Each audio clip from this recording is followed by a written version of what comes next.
Winston, that's Churchill, editor of The Great Republic, A History of America by Sir Winston Churchill. What was your relationship to him?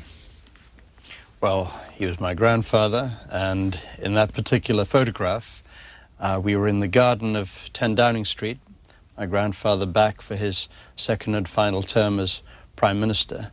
That would have been about 1953, I would think. I was 12 years old at the time.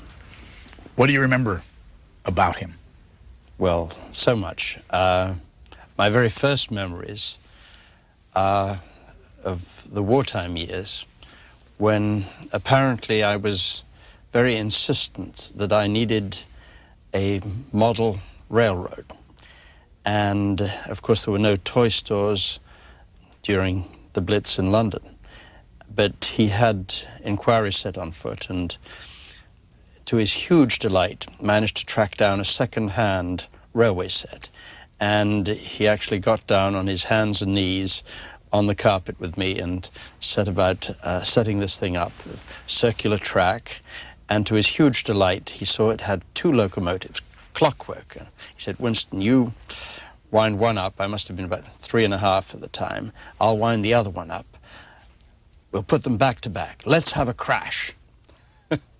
That's my very first memory of him. But of course, as soon as the war was over, then I really got to know him, because he was no longer in office. He was given unceremoniously the Order of the Boot.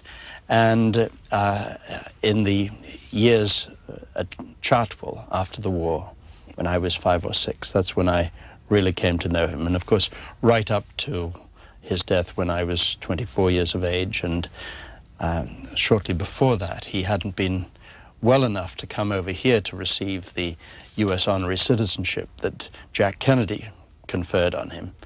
And I went with my father, Randolph, who received the honor on his behalf. The picture we just saw is from that ceremony. How old were you in this picture? I would have been 22 at the time. What do you remember about this day? Well, it was a fabulous day. The President received us in the Oval Office, and then we went out for the ceremony in the Rose Garden of the White House. And it was a very emotional day for me, for my father, that we had been asked to accept this honor on my grandfather's behalf. Who was your father? Randolph, only son of an only son, I am, and he was a journalist. He tried many times to enter Parliament and never made it, but he was probably the best known British journalist of his day and war correspondent, and it was really in his footsteps that I followed when I left college and decided to embark on a career in journalism. What year did he die? He died 2 years younger than I am now, 1968, D-Day, 6th of June. And your career? My career started off in journalism on the copy desk of the Wall Street Journal, because I happened to find myself over here the summer of '59. And I was 18 years old, looking for a summer job between school and going to Oxford in the fall. And somebody had the bright idea and said, "Winston, why don't you get a job in Senator Kennedy's, Senator John F. Kennedy's campaign office in Washington, where he was gearing up for the 1960 presidential election bid." And I thought, what could be more fun than that? And I whizzed off a telegram to my father in England saying, "Isn't this fantastic?" Well, it seems that he didn't think so, and it provoked the rudest telegraphic response I've ever had in my life. He wrongly assumed that Jack Kennedy himself had offered me the job and said, "Ask Jack what happened to British Ambassador Sackville West 1886 stop. Now that took some researching. It turned out that the British ambassador had poked his nose into American domestic politics and been thrown headfirst into the Potomac River for his pains. And the telegram continues, suggest you find something less politically and climatically hot than Washington.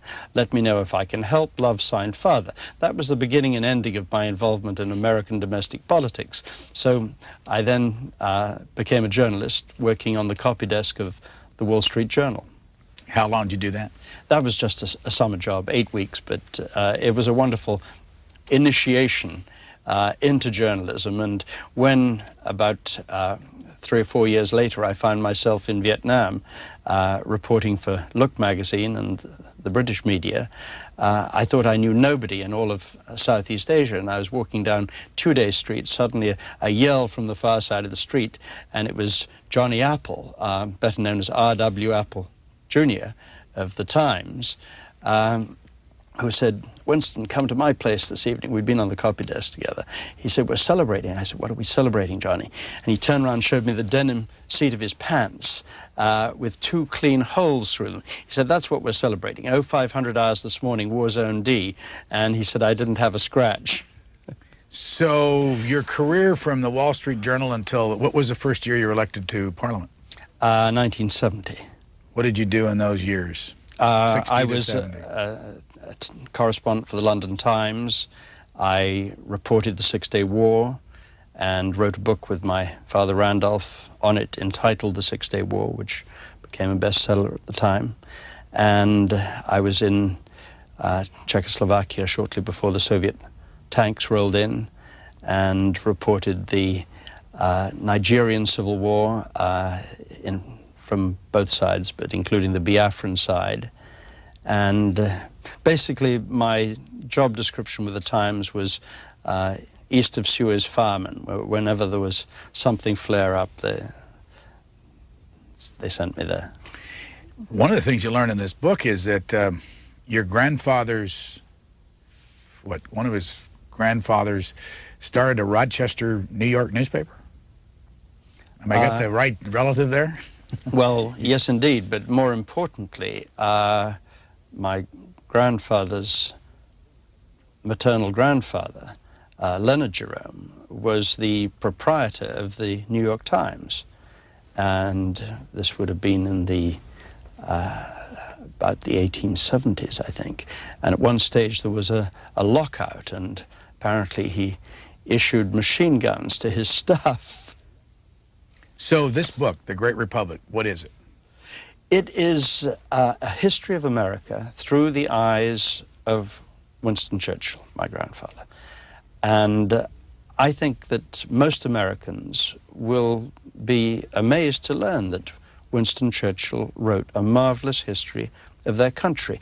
The reason that they will be amazed at this is that up to now it's been effectively buried within the massive 4-volume history of the English-speaking peoples, which spans a broad panorama of 2 millennia of British history, from Julius Caesar's invasion of Britain in 55 BC right up to the dawn of the 20th century.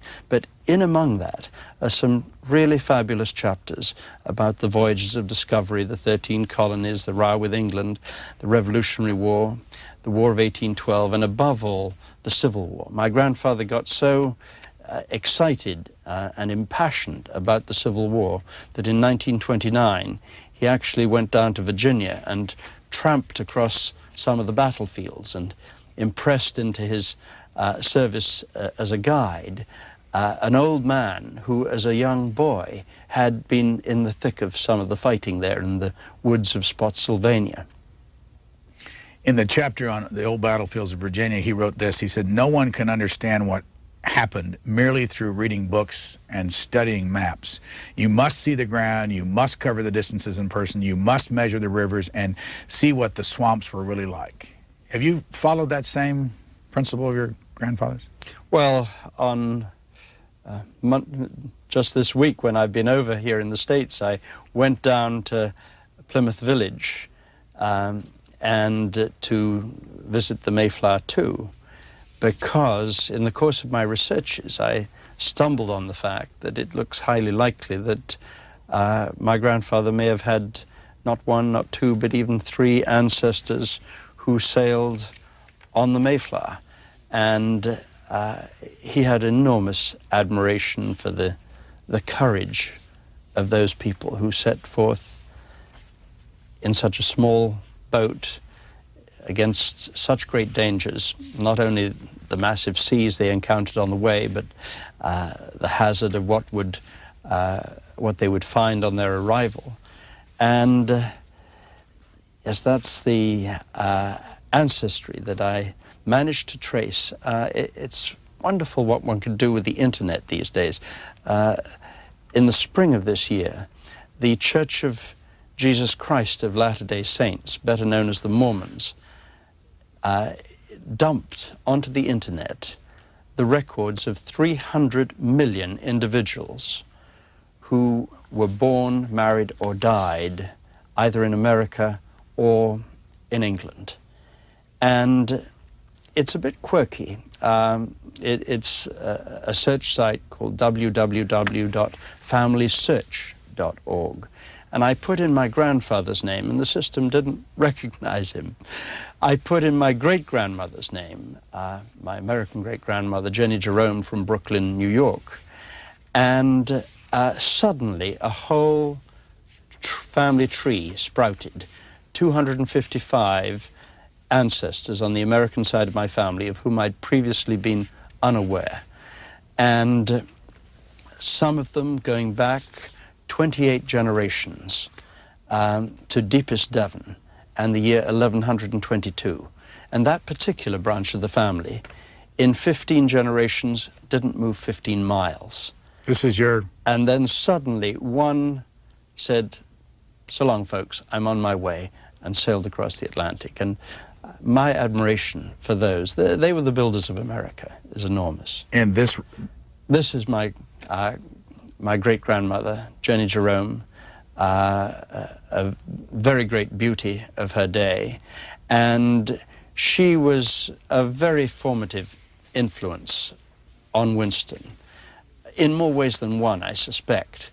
I believe that the admixture of American revolutionary blood with the Marlborough blood, which had slept through 7 generations since John Churchill, the first and great Duke of Marlborough, had his spectacular victories over Louis XIV at the turn of the 18th century.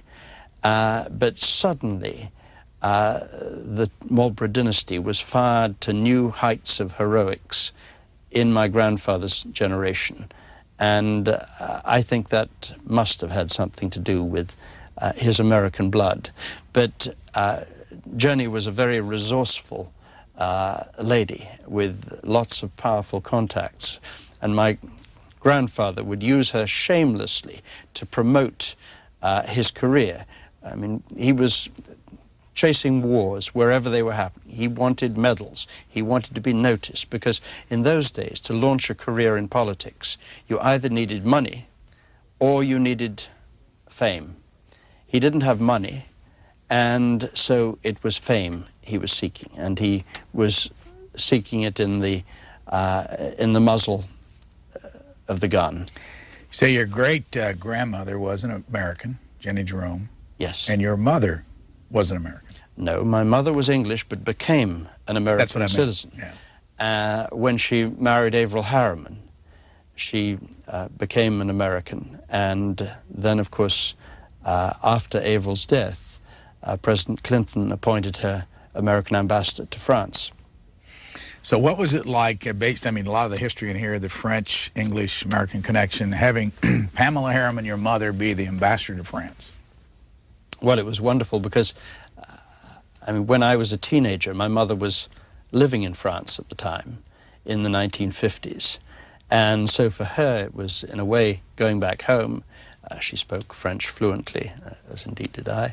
And so that was an enormous plus from the French point of view. They were absolutely, well, first of all, they were captivated that a woman such as her should be sent as ambassador, but the fact that she spoke French too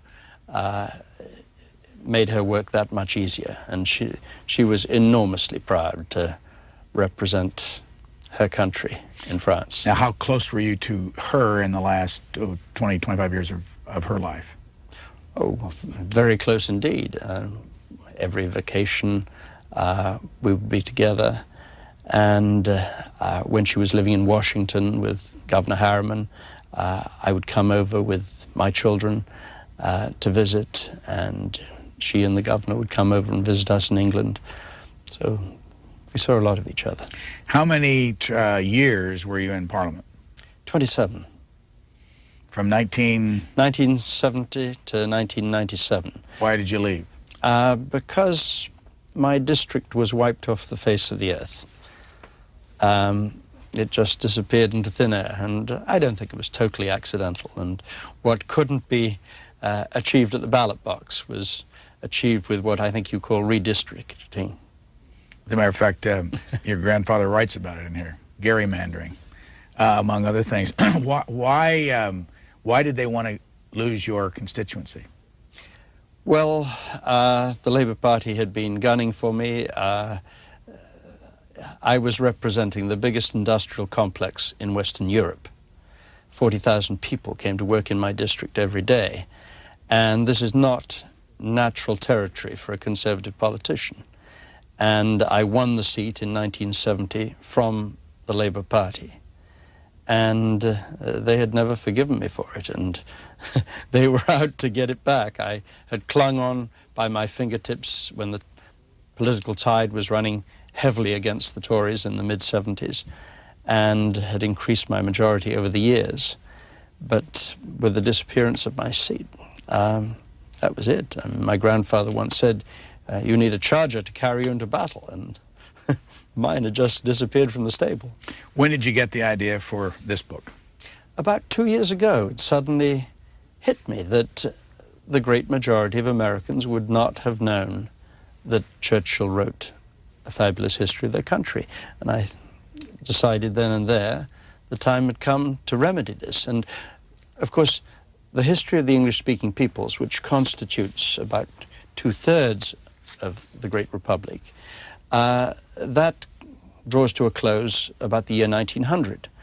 And I didn't want to leave the reader in midair, and so I've included some 24 articles, speeches, and essays written by my grandfather on 20th century America, and they span an incredible variety of situations. One of the first is what he called the Chicago Scandals, and he traces the plight of an immigrant family from Lithuania at the turn of the century, trying to establish themselves in Chicago, working in the meat canning industry, sort of sweated labor, Dickensian-style work practices of unrestricted capitalism, and tells with great poignancy the terrible ordeal that confronted many of those, especially those who weren't able to take the pace. But then that is counterbalanced by 25 years on, when he's in Hollywood, meeting the top movie stars of the day, and just at the moment that talkies were all the rage. And he then went on to New York, where he happened to arrive just at the time of the Great Crash. And he records that I witnessed a gentleman cast himself down from the 15th floor of his apartment building. Fortunately for the world, although my grandfather too had lost everything that he had saved from his writings over 30 years and lecturings in the United States over 30 years, it had all gone down the Swanee in the Great Crash. Fortunately, he didn't feel impelled to join the gentleman and jump overboard. What did he do to get that money back? Well, he just worked that much harder. He really drove himself. He was his own very fierce taskmaster. My father once recorded a conversation when he was only 18 that he had with his father in the course of a coast-to-coast tour of Canada and North America. And they're out in California, and my grandfather comments that he hates to go to sleep at night without the feeling that he had done something useful that day. And he would invigilate himself. Had he produced an article for a magazine or a newspaper? Had he broken the back of a chapter of a book? Had he written an important speech for an upcoming debate?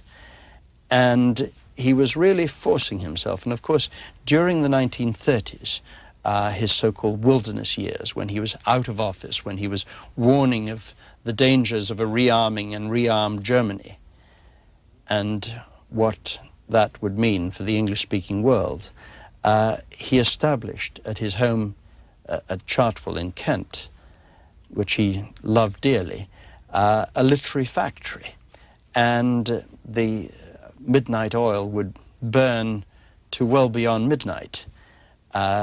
Even when they had dinner guests, which was most evenings, he would encourage the dinner guests to leave by 11 or go to bed by 11.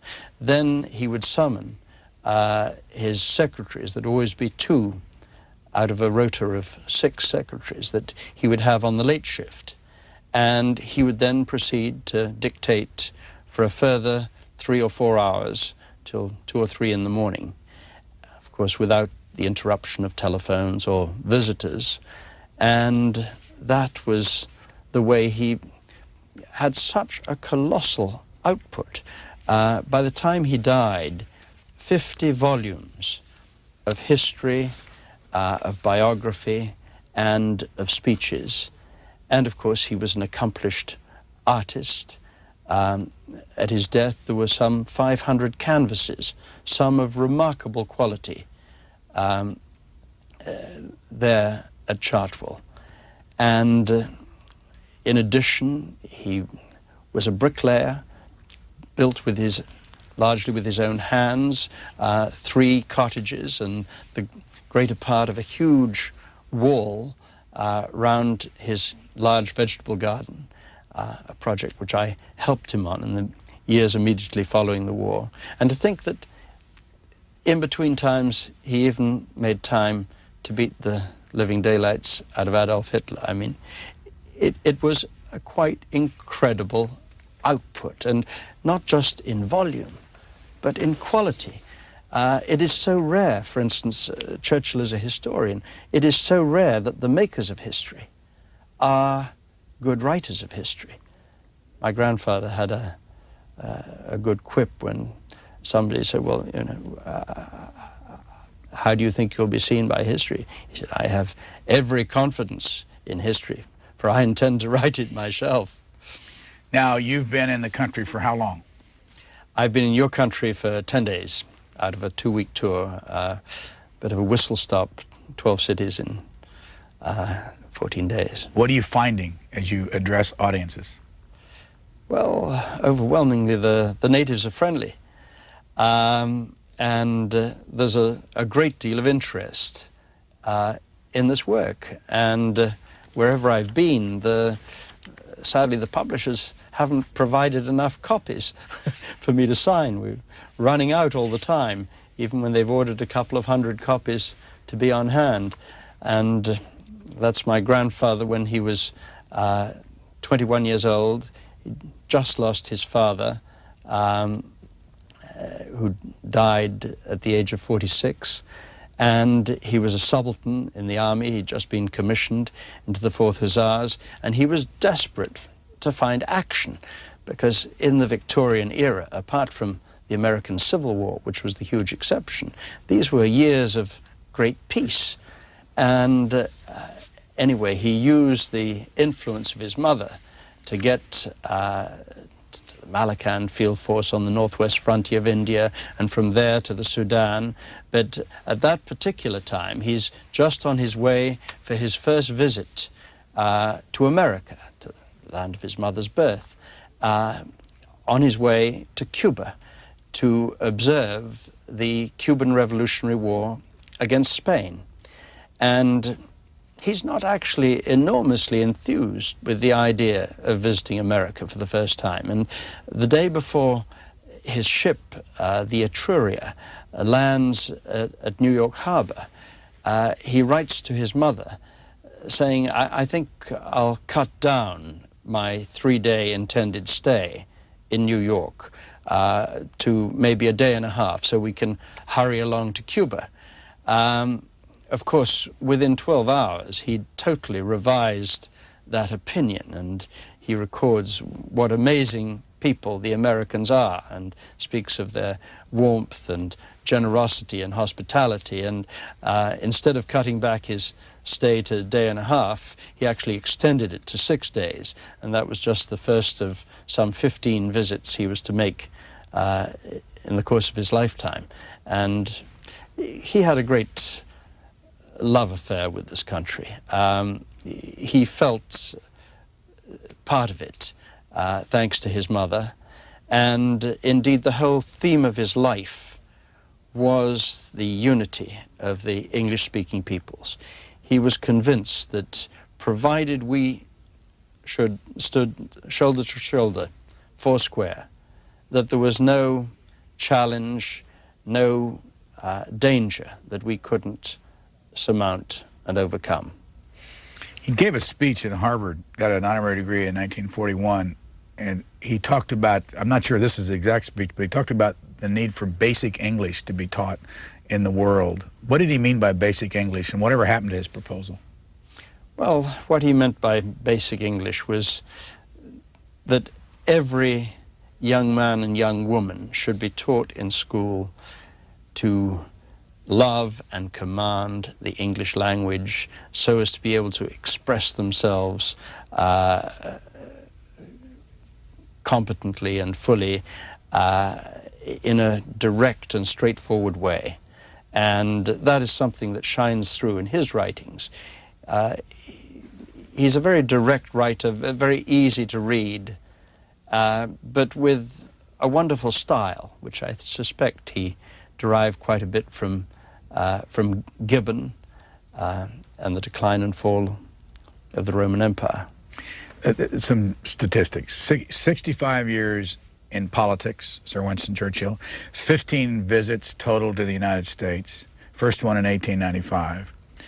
He had 9 meetings with Franklin Delano Roosevelt for a total of 120 days and spoke to the United States Congress 3 times. How many times was he elected to the House of Commons in Great Britain? I can't give you offhand. How many that years? Figure. Well, he was first elected. He fought unsuccessfully what was called the Khaki election. It was the time of the Boer War, exactly 100 years ago, 1899, and he failed to get elected. He then set off for South Africa, and on his 25th birthday, the centenary of which falls this year, he was a prisoner of war in Pretoria, having been captured in the armored train incident, which he wrote such a wonderful account of in My Early Life. And that was a real turning point in his life, because he determined to escape. And he could so easily have bought a bullet from one of the Boer guards, and that would have been the end of the story. And I suspect the story of Britain, the story even of America, and of our lives today would have been a whole lot different. As it was, he made good his escape, and for a whole week the world's press were wondering where was he, had he been captured. Various false reports came from South Africa that indeed he had been captured disguised as a woman, and every sort of suggestion. And suddenly he shows up in Mozambique, having escaped. It took him a week or so. And he became the hero of the hour. And thereby he achieved the liftoff that he needed for a political career, and he was elected the immediately following election, which was the year 1900, and he was to serve in Parliament until 1964. How many times was he Prime Minister? Twice Prime Minister. But in the course of those 64 years in Parliament, there were at least 4 occasions when he was, in the eyes of most people, finished, absolutely finished, that no way could Churchill recover from this. I mean, the first time after the Dardanelles in the First World War, for which he was made the scapegoat. And then he bounced back as Minister of Munitions some 4 years later, having been in the trenches as a soldier in the First World War, where he commanded a battalion, the Royal Scots Fusiliers, in the line. Then, on 2 subsequent occasions in the 20s and 30s, he was out of office. And finally, he was given that monumental kick in the teeth by the British electorate in the summer of 1945. In the very hour of victory, the architect of victory was discarded. And he took it quite hard. And my grandmother said, "My dear, perhaps it's a blessing in disguise," to which he replied, "If so, it's certainly very effectively disguised." But I think it was a blessing in disguise for him, because he had put 6 years of all his effort and energy into winning that war. And he was 65 when he became Prime Minister for the first time.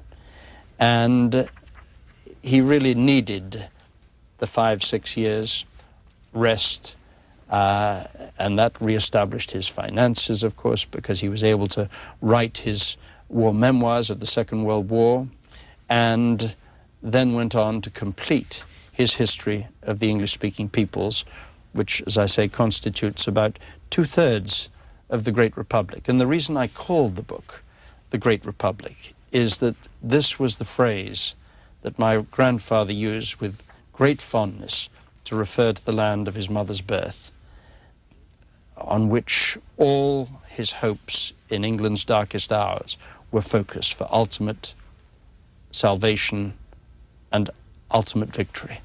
He knew that we could hang on in our own island, but he was sufficient of a realist to realize that only with the full-hearted commitment of the United States could we actually defeat Nazism and liberate Europe.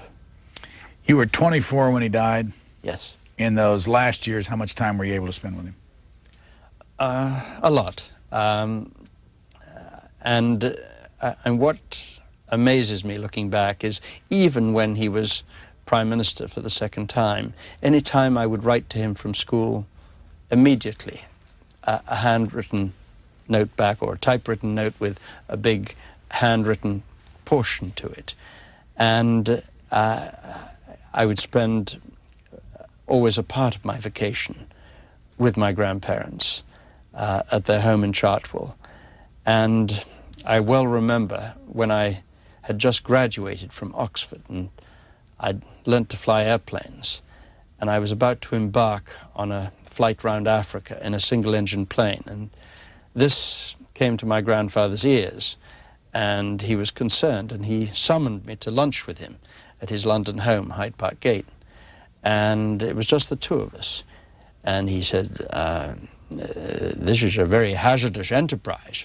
I'm not sure I'm in favor of it at all."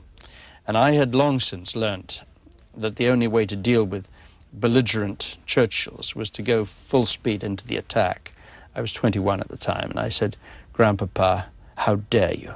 I said, "When you were my age, you were about to leave for Africa too, but not in a modern, well-equipped little airplane, but with your charger and your lance and your pistol to take part in one of the last great cavalry charges of history at the Battle of Omdurman. And you are telling me that what I propose to do is hazardous? I think you have a point. You have my blessing." Did you do it? Oh, yes. 20,000 miles, 40 countries, a wonderfully exciting trip. I interviewed Haile Selassie. I spent 5 days with Albert Schweitzer at Lambaréné in French Equatorial Africa at his hospital. I was in Katanga in the Congo at the moment that Moise Tshombe was put in the bag by the United Nations, went on patrol with the Portuguese army in Angola, and apart from getting lost in a tropical thunderstorm over the Congo, which was nearly the end of my story. What's the reaction when you call people and say, Winston Churchill calling? Well, it can produce a rather strange reaction, I have to say. I mean, you know, some will say, oh, isn't he dead? But that is a mild reaction, I have to say. The first time it hit me was on my first visit to America. I was 15 years old, and it was New Year's Eve, and I went down to Times Square, and there was an amusement arcade, and they had sort of metal ducks going around on a track, and I was shooting with a rifle, and suddenly I became aware that the proprietor, sort of 285-pounder from Brooklyn, was standing at my side. He said, "Say, son, you're doing mighty fine with that rifle. What's your name?" I told him my name. No one ever questioned my name before in England. And he almost swallowed the butt end of his cigar and became all belligerent. He said, "If you're Winston Churchill, I'm Marilyn Monroe."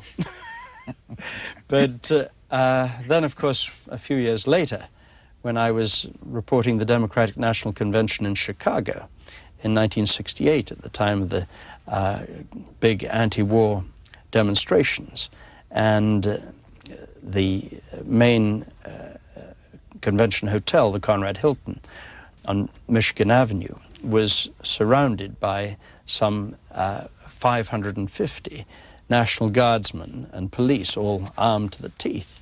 And as I approached the convention hotel where I was staying, coming back from the stockyards, I suddenly found myself bodily lifted from the ground by two rather portly members of Mayor Daley's police department, who said, "Where do you think you're going, mister?" I said, "To my hotel." They said, "You're not in this hotel. What's your name?" Like an idiot, I told them. They had a total sense of humor failure. They put me down only long enough to draw their nightsticks and crack me over the head.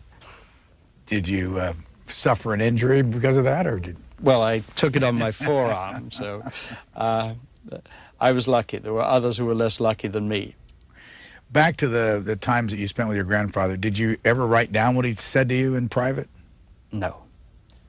Did he ever say things to you that, you know, looking back on it, were surprises or meaningful differences from what you knew him to think at that time? And did he say things in private that he wouldn't say in public? Not to me, no. I mean, we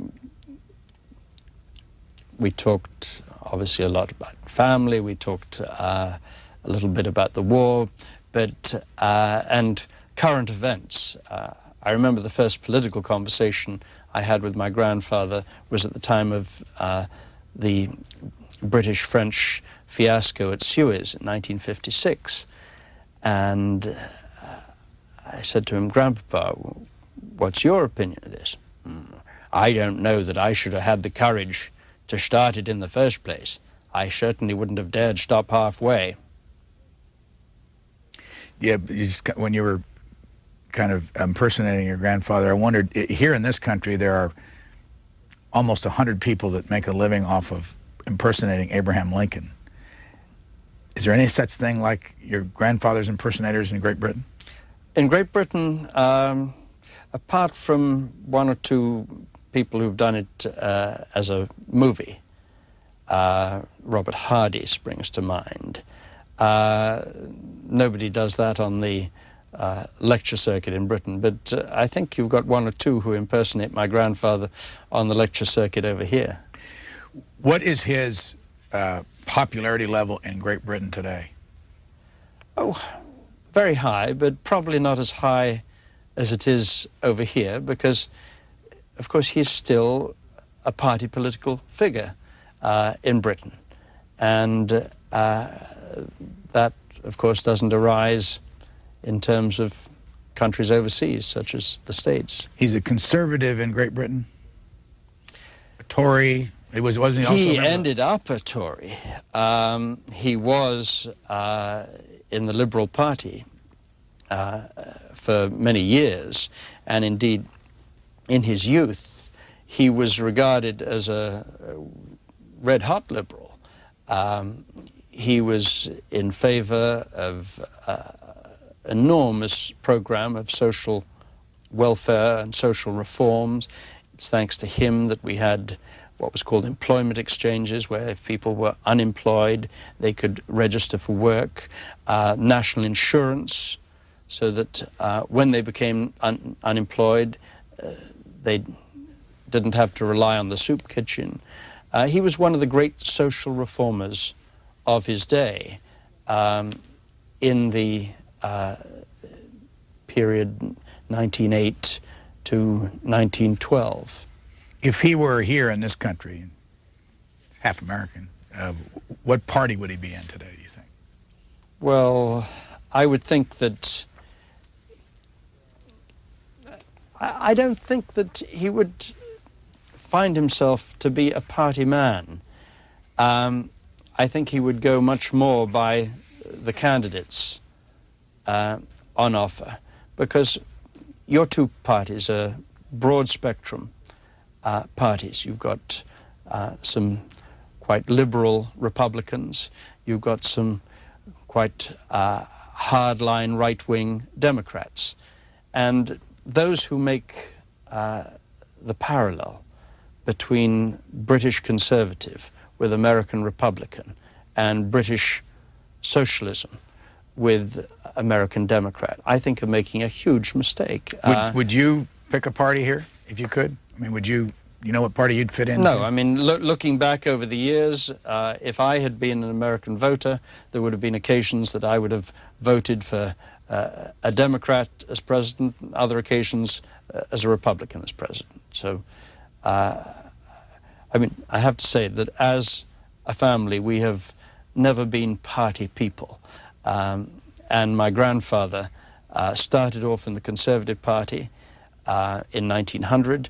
1905, he threw in his hand with them on the issue of free trade and became a liberal right through till 1922. And somebody once accused him of ratting. He said, anyone can rat, but it takes talent to re-rat. And, of course, climbing back on board the Conservative ship was not an easy thing. And when it came to that critical moment in May 1940, the very day when Hitler unleashed his blitzkrieg against Belgium, the Low Countries, and France, that was the day they turned to my grandfather, already 65 years of age, to be Prime Minister. But there were many conservatives from his own party who did not want him, who felt that he was a renegade and not to be trusted. Your mother, Pamela Harriman, was married to Randolph Churchill, your father, for how many years? For 6 years, the wartime years. They met within 10 days of the outbreak of war, and they married within 2 weeks of that. It was a marriage, as my father put it, made and broken by Hitler. It was a moment of time when my father's generation felt that they were going to war, that if it was anything like the First World War, a large numbers would not be coming back. And there was a great herd instinct, as it were, to procreate. And so they married under pressure of the imminence of war, which they otherwise might not have done. And then, because of the war, being separated, my father in North Africa, and then being parachuted into Yugoslavia, they drifted apart, and that was they gave the marriage a decent burial in 1945, once my father came back from the war. And how long did you live with your mother? I was always half and half my school vacation between my father and my mother, with a large part of my time with my grandparents. In fact, I spent more time with my grandparents than with either of my parents, because my father was a roving correspondent, war correspondent, covering Suez, Korea, different crises in the world. And my mother was living in Paris at the time. And so I spent a lot of time with my grandparents. And you're an only child? Yes. You were schooled where? Eton. And? Oxford. I noticed that in your book you say that the Churchill archives are at Cambridge. Yes. How extensive are they? What's there? There's well over a million documents, about 1.5 tons of documents, everything from his very first letters to his mother, aged 4, up to his mother's death when Winston was 40.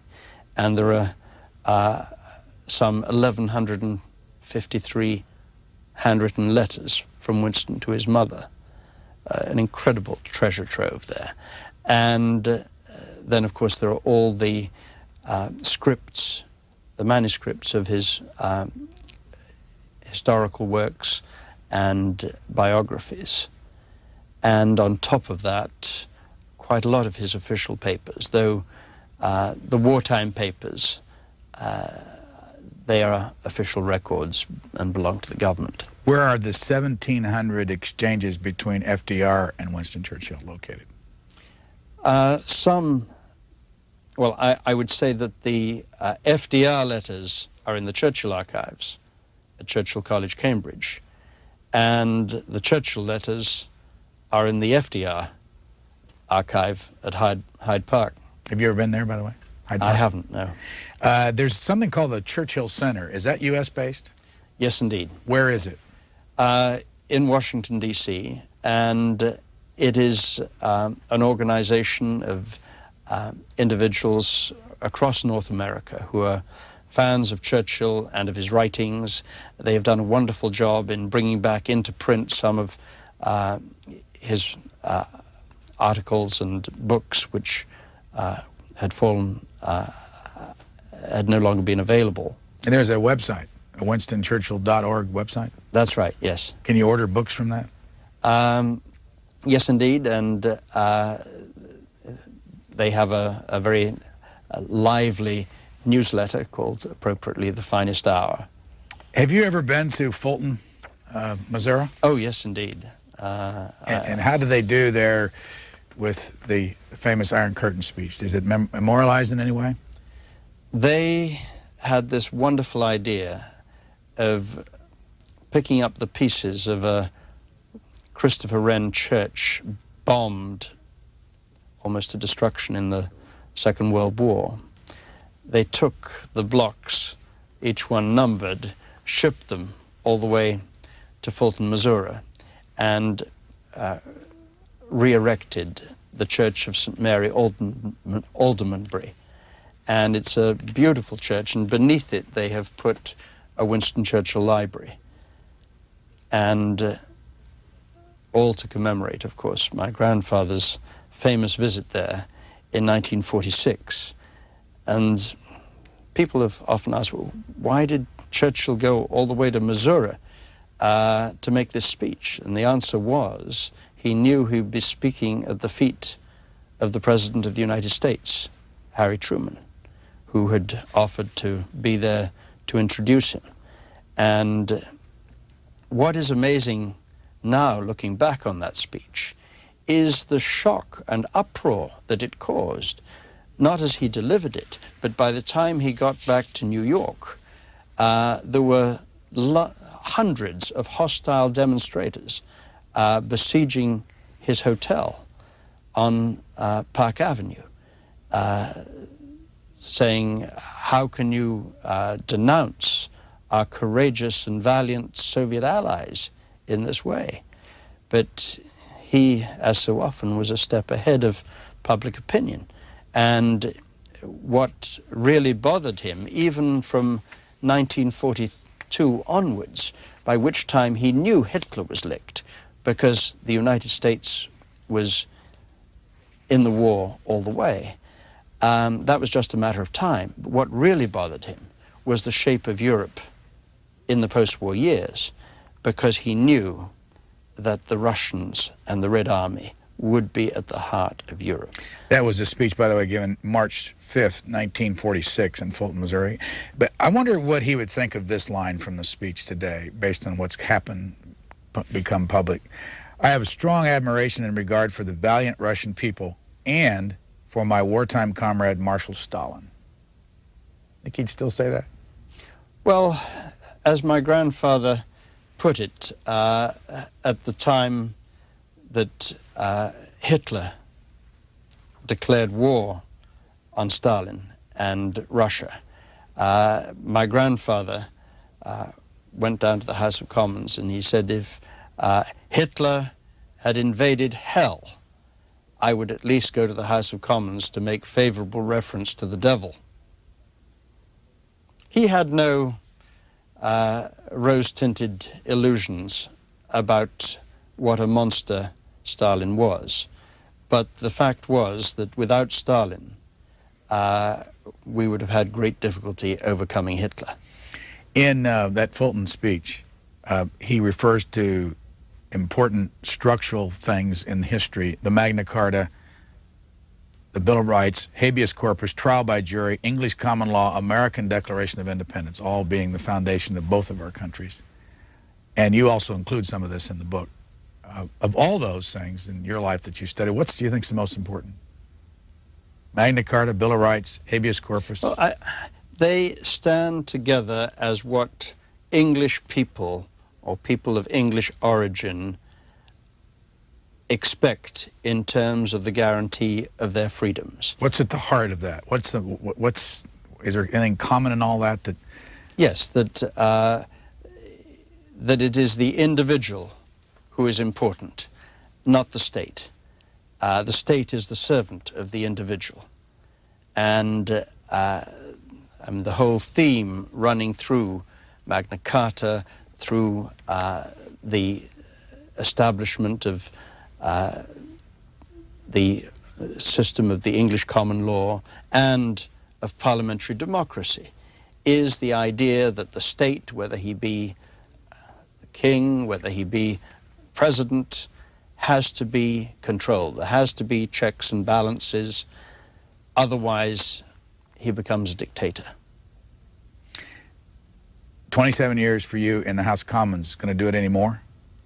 Interested in going back? Not really. I think I've played my part there, and I'm very happy to resume my life as a journalist. Just the other day I was in Israel interviewing Prime Minister Ehud Barak, and journalism was my first love, and I'm very happy to go back to it and also to do some writing. Where are you going to do it? Under what auspices? Any particular newspaper or? I'm freelance. I do some writing for German newspaper Welt am Sonntag, occasionally for the Wall Street Journal, my first employer, and occasionally for the British press, but essentially freelance. Where do you live? In London. Are you married? Yes, indeed. How many children? 4. How 5 old? grandchildren. Where are they? What do they do? Well, the youngest is living and working in New York, and the others are living and working in England. What kind of work do they do? The eldest was 6 years in the Royal Navy and then became a banker.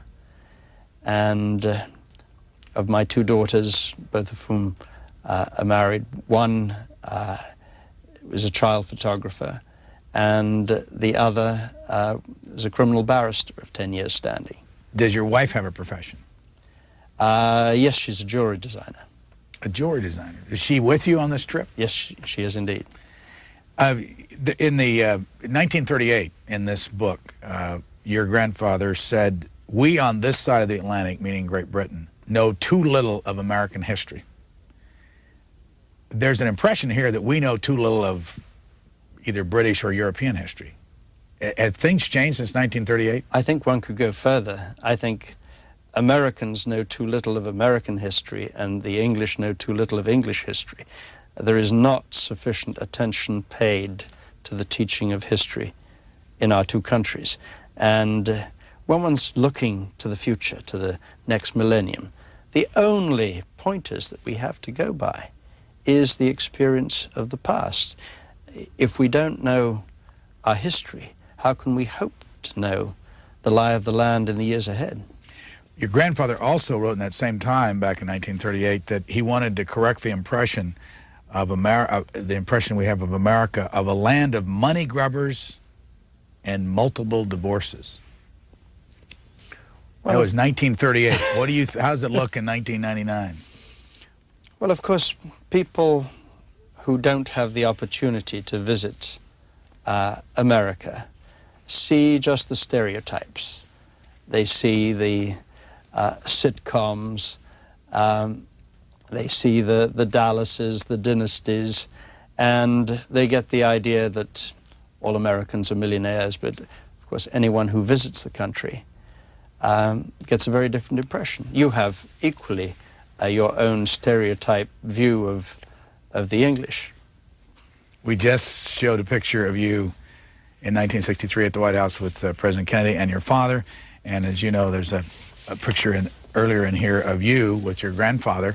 What's your, as we get near the end of this, what are your biggest memories of this man? What were his strengths? Well, I knew him, of course, as a grandfather, not as a political figure. And indeed, when in the summer of '45, on VE Day, Victory in Europe Day, the 8th of May, '45, I was part of a crowd of 250,000 people standing outside Buckingham Palace, clutching my little Union Jack flag. And the King and Queen appeared on the balcony of Buckingham Palace, and suddenly my grandfather was there. Now, this was no surprise to me. I mean, why should it be? Because every little boy is convinced that his granddaddy is the most important granddaddy in the world. And, I mean, my relationship with him was above all as grandson and grandfather. And that is the man that I remember. And so often people say, surely he must have been awesome, unapproachable. Nothing could have been further from the truth. He was wonderfully warm, loving, witty, and a wonderful human being. Our guest pointed out that on the cover of this book is an American flag, which with 48 stars on it. This is The Great Republic, A History of America, Sir Winston Churchill, edited by his grandson, Winston S. Churchill. Thank you very much for joining us. My pleasure.